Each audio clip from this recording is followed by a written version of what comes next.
پێشکی ئەو پەیامەی بەڕێزوەجەلال لە مەختار لەو قۆناغا حەساس و لەو ڕەوشە پڕئاڵۆزیەی کوردستان و مەنتیقەکە شتێکی زۆر پۆزتیڤ و باش بوو و مۆڕاڵێکی گەورەی دا بە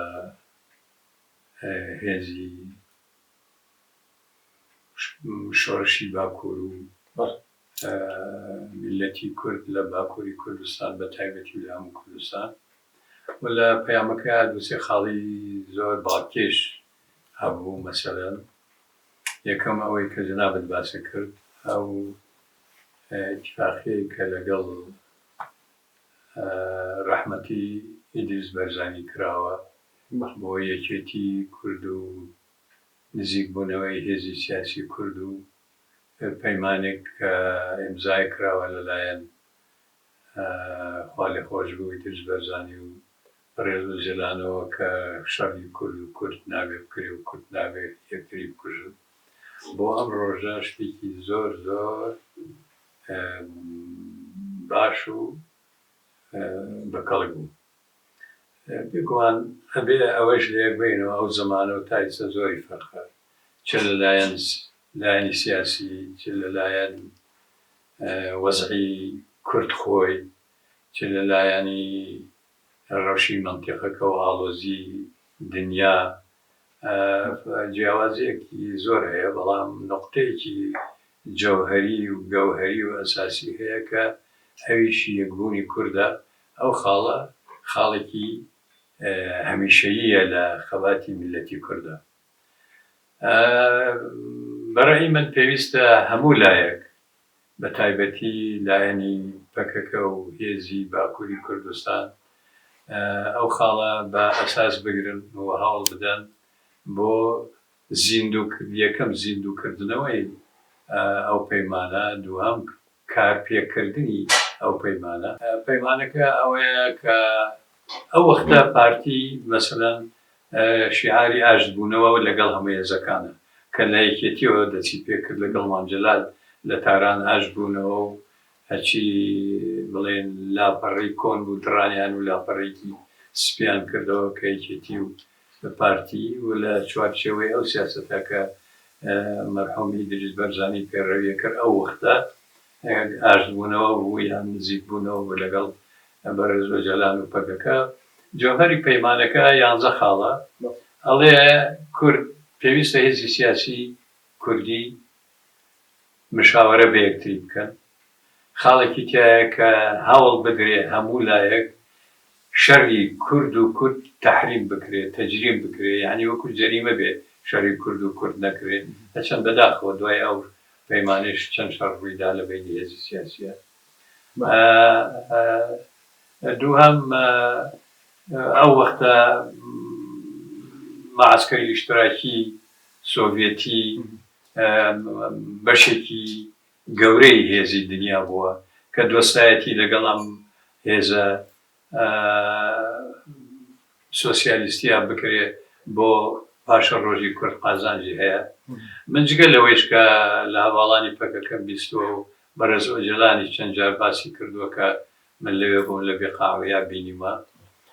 ویستێتی پێویستە ئێمە و خاڵە ئەو ئیتیفاقیە زین و بکەینەوە لەگەڵ پارتی. وەڵای ناتوانین تەشخیصی بکەن کێ، چونکە هەر لایەک ئەوی تر ئیتیهامەکە و ئێمەش لەناو ئەحداسەکانە نەبوون من بەش بە حاڵی خۆم بزانم کێ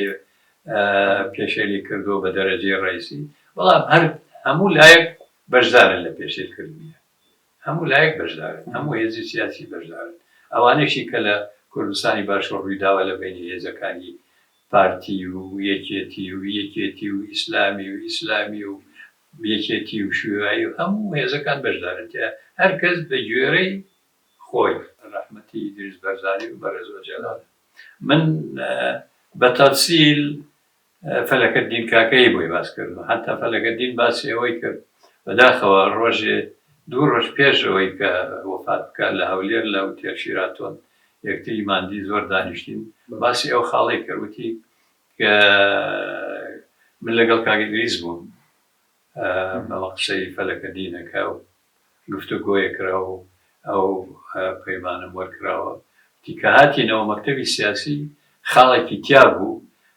لەوێ ئیتیفاقیان لەسەر ئەوە کردبوو کە مارکسیەت ئەساس بگرن بۆ حەلی هەموو کێشە سیاسی و ئابووری و کۆمەڵایەتیەکانی خەڵکی کورد میلەتی کورد ئەم دوو هێزە. بەڵام ئەڵێ کە ئێمە لە مەکتەبی سیاسی مناقەشەمان کردمان ئێستا ئێمە لە ئێرانی لەژێر دەستی حکوومەتی ئێرانی ئەم خاڵە ممکنە تووشی مشکلەمان بکات لەگەڵ ئەم حکوومەتانەی دەور و پشت و یان لەناو مجتەماعی کوردیە. ئەڵێ دوایی مناقەشەمان کردبوو چوینەوە لا بەڕێز ئۆجەلان وتی ئەوە مشکلە نییە، بەڵام مشکلەی ئاساسی یەکبوونی عەقڵیەت و هێزی سیاسی کوردە، مشکلەی ئاساسی ئەوەیە کە کورد دەکوژێت. ئێمە لێرە چی بکەین؟ چ لایەنی هێزی باکوور چ لایەنی هێزی باشوور لەم ڕۆژە کە لە هەموو وەختێک پێویستتر ئەوەیە کورد یەک بێ، کورد تەفاهومی هەبێ. ئەگەر یەکێتی نەتەوەیش دروست نەبێ، من ناڵێم هەموو حیزبەکان ببن بە یەک حیزب و بە یەک سیاست و بە یەک ئایدۆلۆژی، ئەمە مستەحیلە، چونکە ئەگەر هەر حیزبی لەسەر ئەساسی ئایدۆلۆژیەکی تایبەتی خۆی دروست بووە، لەسەر ئەساسی خزمەتی و مەسالحی طەبەقەیەک تەمسیلەکە، ئەوەیشە بێ لە چاو بگرین. ئەو وەختە پارتی لە شاخ بوون، وەکو ئێستای پەکەکە لە ئەشکەوت بوون، شۆڕشیان کردووە، چەکدار بوون بە شاخەوە. بەڵام ئێستا پارتی حکوومەتە لە دەسەڵاتی هەیە. ئەوان زیاتر ئەتوانن هەوڵی ئەوە بدەن کە کورد و کورد یەکتر نەکوژێت. ئەوان ئەتوانن زیاتر مەسەلەی یەکێتی نەتەوەیی پەرە پێ بدەن، چونکە مەجالیان زۆرە، میدیایان هەیە، ڕێخستنی عەلەنیان هەیە، حکوومەتیان هەیە، پارە و سەبەت و سامانی زۆریان هەیە. ئەتوانن ئیش بۆ ئەوە بکەن کە زەمینە سازیەکی باش دروستکەن کە کورد عەلەقەل نەک یەکێتی نەتەوەیی، عەلەقەل یەکتری نەکوژن، عەلەقەل شەڕ نەکەن، عەلەقەل لەگەڵ دەوڵەتێکی داگیرکەری کوردستانە هێزێک نەچێ یارمەتی ئەو دەوڵەتە بۆ ئەوەی دژایەتی لەگەڵ هێزێکی سیاسی کوردی تر بکە، لەگەڵ هێزێکی تری کوردی بکە. ئەتوانن ئەمانە بکەن. من حتا لەگەڵ ئەو برادرانەی هەولێر کە بینی و من جەنابی کاک مەسعود جەنابی کاک نەچیر یەک شتم وتووە، دوومە ئێوە سێ هێزی سەرەکی هەیە لە کوردستانە، پەکەکە هەیە، پارتی هەیە، یەکێتی هەیە، تەمان هێزی تریش هەیە گۆڕانە ئیسلامیەکانە، هێزی سیاسی ئێرانیش هەیە. ئەم هێزە سەرەکیانە عەلەقەل ئەتوانن پەیمانێکی ئەگەر عەلەنیش نەبێ ویجدانی پەیمانێ لە لای خۆیان ئیمزاکەن کە دژی یەک کار نەکەن. چونکە ئەم هێزانە زەمینەی ئەوەیان هەیە کە بە درێژایی مێژوو لەناو کووردا بمێننەوە و هێزیان هەبێ و خەڵکیان هەبێ و چەکداریان هەبێ و ڕێخستنیان هەبێ و سیاست بکەن. پێویستە ئەوان زیاتر مادەم ئیمکانیەتیان هەیە، مادەم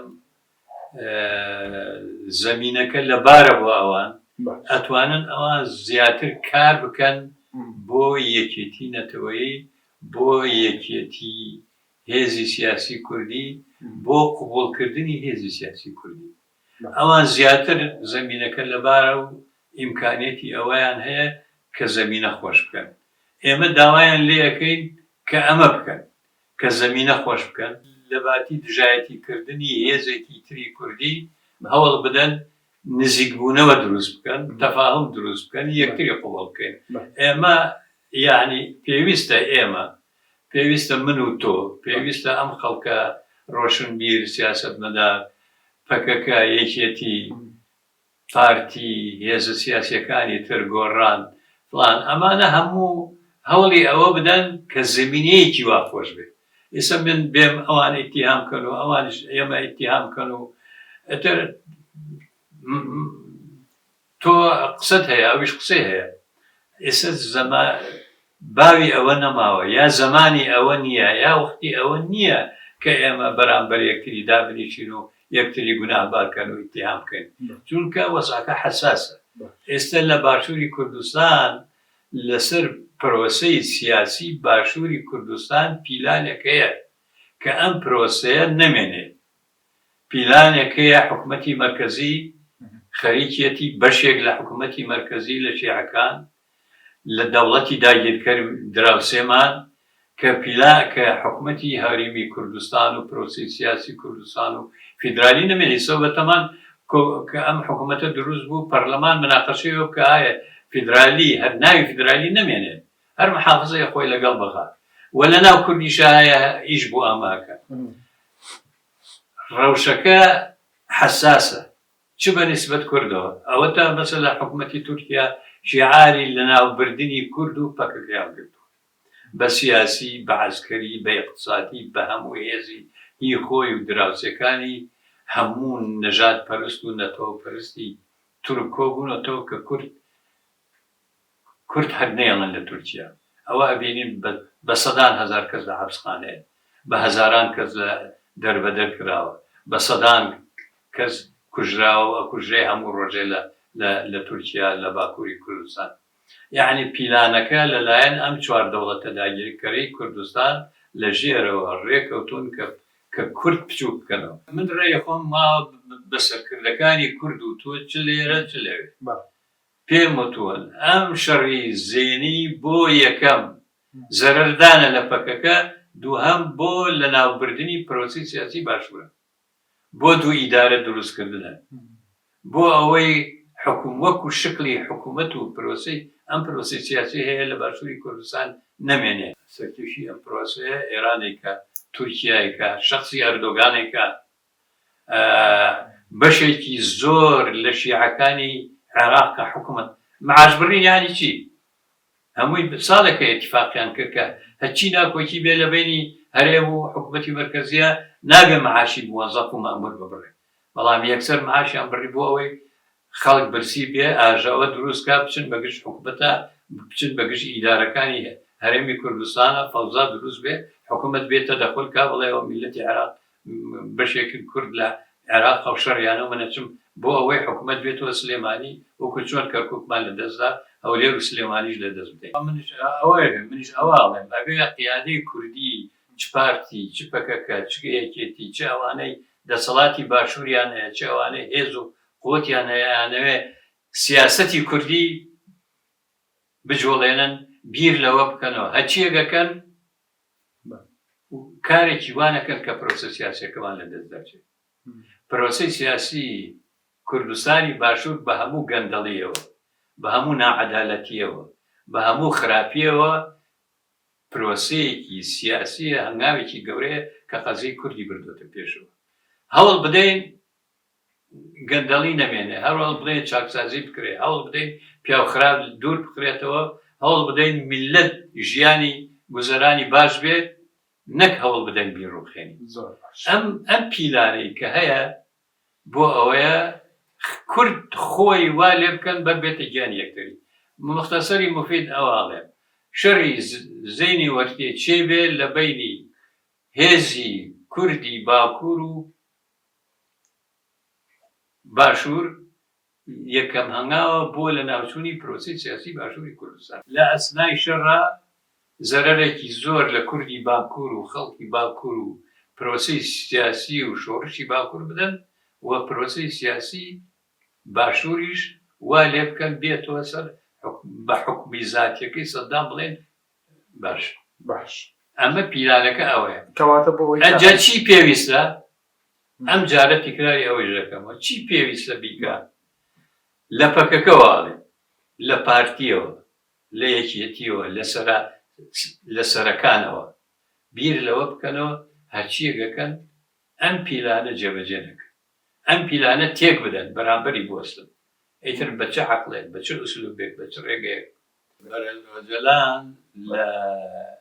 سیاسیە کوردەکان هەتا ئێستەش لەو کەسانەیە کە دووربینە پێش ڕوودانی شتەکان ئەو ئەزانێت چۆن ڕوئەدا و ئەزانێت چۆنیش نەتیجەکەی چیە بێت بۆیە هاوارەکە و یەکەم جارێکی تریش هەتا ئەو وەختەی کە هەواڵانی هەدەب ئەچون بۆیە و وازانم ئیدریس باڵۆکان بوویان دوو برادەری نات بۆ لای من بۆ ئێرە لەسەر ئەم مەسەلەیە وتی هەوڵ بدەن لەگەڵ برادەرانی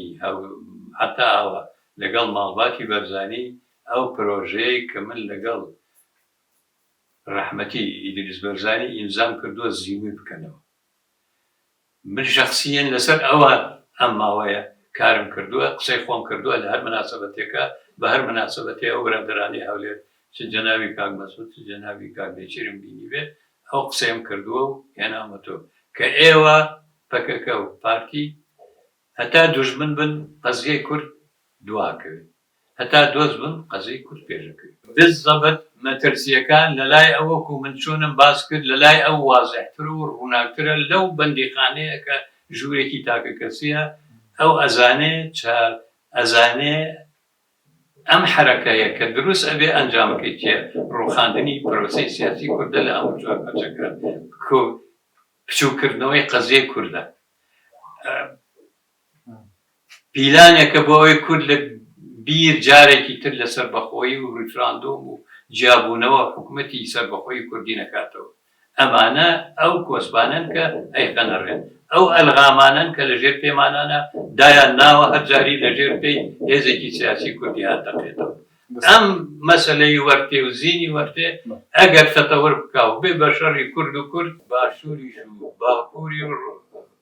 ڕۆژهەڵاتیشە. لەبەر ئەوە من وەکو فەرێکی ئەم کۆمەڵگەی کوردەواریە داوا لە هێزە سیاسیەکانەکەم بە عەقڵێکی گەورەوە لەم مەسەلانە بڕوانن پیلانەکە دژی هەموویە جا هەرجاری لەلایەکەوە دەست پێەکە لە سەرکردەیەکەوە دەست پێەکە لە یەکێکە بەڵام پیلانەکە دژی قەزیەی کوردە بۆ ئەوەی 100 ساڵ 50 ساڵی ترمان هێنەدەوە.